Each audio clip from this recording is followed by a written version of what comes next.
हा जो नैसर्गिक प्रवाह आहे पाण्याचा, हा नैसर्गिक प्रवाह जेव्हा चिपळूण शहरामध्ये पूर्ण पाणी भरतं, तर चिपळूण शहराचं पाणी जेव्हा पूर ओसरतो तेव्हा ह्या प्रवाहातून आपल्या मुख्य नदी पात्राला जातं.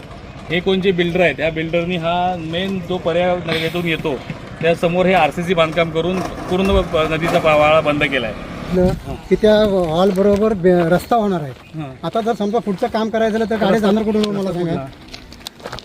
हा रस्ता नाही तर मग पुढचं काम होणार कसं? हे बांधकाम केलेलं दिसतंय, हे जे पाणी येणार आहे ते पूर्ण शहरात तिकडे जाणार आहे आणि इकडून जे नदीचं पाणी येणार आहे ते पण इथं अडतंय आणि ते पूर्ण आमची वाडीत जाऊन पूर्ण वाडी उद्ध्वस्त होणार आहे.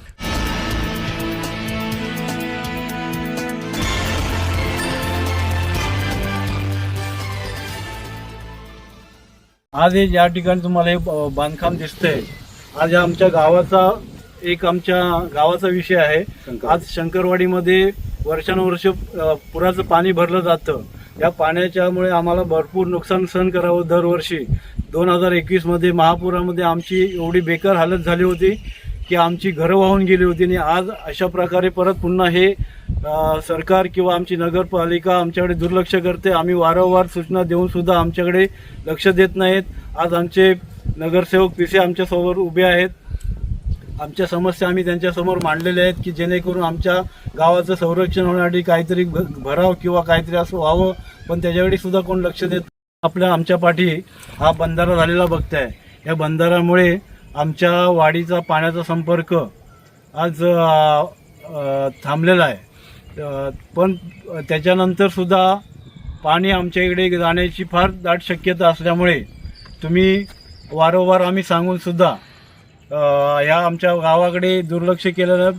भविष्यात जर का पुढे ह्या बांधकामामुळे आमच्या गावामध्ये पाणी शिरलं आणि जर का जीवितहानी झाली तर ह्याला सर्वस्वी जबाबदार नगरपालिका राहू शकते. नाला बंद केलाय आणि हा पूर्ण नाला जाण्याचा मार्ग नैसर्गिक नाला होता तो बिल्डरने बंद केलेला आहे. नैसर्गिक जे पाणी जायचं त्यात पूर्णपणे बंद झालेलं आहे. त्याच्यामुळे जास्तीत जास्त लवकर नगरपालिकेने रस्ता बंद केलाय. रस्ता पूर्ण बंद केला झालेला. आमचा जाण्या येण्याचा मार्ग बंद झालेला आहे. आम्हाला जायला बाहेर पडायला मार्ग नाही. आताच मी या नागरिकांच्या माझ्या प्रभागातीलच्या मागणीनुसार या सर्व भागाची पाहणी केली. नगरपालिकेच्या नगररचनेच्या अधिकारी, बांधकामच्या अधिकारी ह्यांना देखील ही वस्तुस्थिती आणून दाखवलेली आहे. मी दोघांना नगरपालिकेला विनंती करतो की जसं काय हा जो भराव टाकण्यात आला आहे, हे बांधकामची परवानगी रितसर घेतली गेली आहे का? तसेच नगरपालिकेत तसे बांधकाम अधिकाऱ्यांना पण माझा इशारा आहे की जर ही घेतली गेली नसेल तर ह्या लोकांच्या जीविताचा आणि मानहानीचा प्रश्न आहे. तर आपण ह्याच्यावर तात्काळ कारवाई करावी अशी मी त्यांना आवाहन करतो. जलसंपदा विभागाला बोललाय तुम्ही?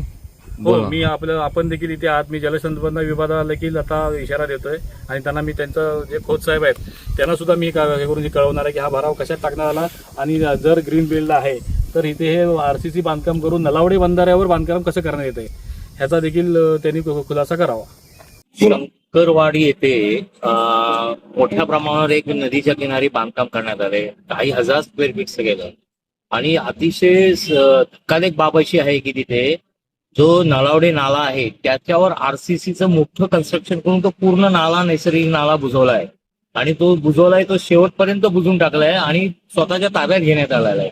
नगरपालिका प्रशासनाला म्हणजे जे कन्सर्न संबंधित अधिकारी आहेत त्यांना ह्याची कल्पनाच नाहीये. हा जो नाला बुजवला गेलेला आहे यामुळे मोठा परिणाम असा होणार आहे येत्या पावसात जर याच्यावर कारवाई करण्यात आली. आता आम्ही भेटलो अधिकाऱ्यांना, ते 8 दिवसात कारवाई करतो असं म्हटले, परंतु दुर्दैवाने जर कारवाई झाली नाही तर शंकरवाडी येथील परिसर आणि गोसावीवाडी इथे पाणी बॅक वॉटर मारून पुराचं पाणी, पावसाचं पाणी पूर्ण पूर भरण्याची शक्यता, एवढंच काय तो काविळतळीपर्यंत येण्याची शक्यता आहे. मुळात आमचे 3 प्रश्न आहेत. ब्ल्यू लाईन, रेड लाईन मध्ये हे तुम्ही कन्स्ट्रक्शन होऊच कसं दिलं? एवढ्या मोठ्या हजारो स्क्वेअर फीटचं कन्स्ट्रक्शन कसं झालं? दुसरं म्हणजे नैसर्गिक नाला बुजवण्याचा अधिकार ज्या ठेकेदाराला दिला कोणाच्या संगणमताने हे काम झालंय. आणि तिसरं म्हणजे त्याच्या कडेला सुद्धा एक घर बांधलंय, तो पण मार्ग बंद करण्यात आलेला आहे. म्हणजे एवढ्या भयानक पद्धतीने अवैध बांधकाम चालू करण्यात आलंय. 2 वर्षापूर्वी तिथे नलावडे नाला बांधण्यात आलाय. जो नलावडे नाला हा सरकारच्या वतीने आणि आमदारांच्या प्रयत्न बांधण्यात आलाय. त्या नाल्याच्या कडेला सुद्धा मोठ्या प्रमाणावर कन्स्ट्रक्शन करण्यात आलंय. एकीकडे आपण म्हणतो ब्ल्यू लाईन, रेड लाईनला बांधकाम करता येत नाही, इथं तर रेड लाईन आहे आणि एवढ्या बेफिकीरपणे, एवढ्या बेजबाबदारीने सगळं काम चालू आहे. तर याच्यावर कारवाई होणं अपेक्षित आहे. जर ही कारवाई झाली नाही तर पुन्हा चिपळूणला मोठा धोका संभवतो पुराचा, आणि यासाठी आम्हाला मग शेवटी सामाजिक माध्यमातून जन आंदोलन उभं करावं लागेल. त्याने पूर्ण बंदच केलं. आधी इकडे त्याने बंद केलं नव्हतं, आता इकडे हा जातो खाली. आपण म्हणतो ते तिथून फुटतं पाणी.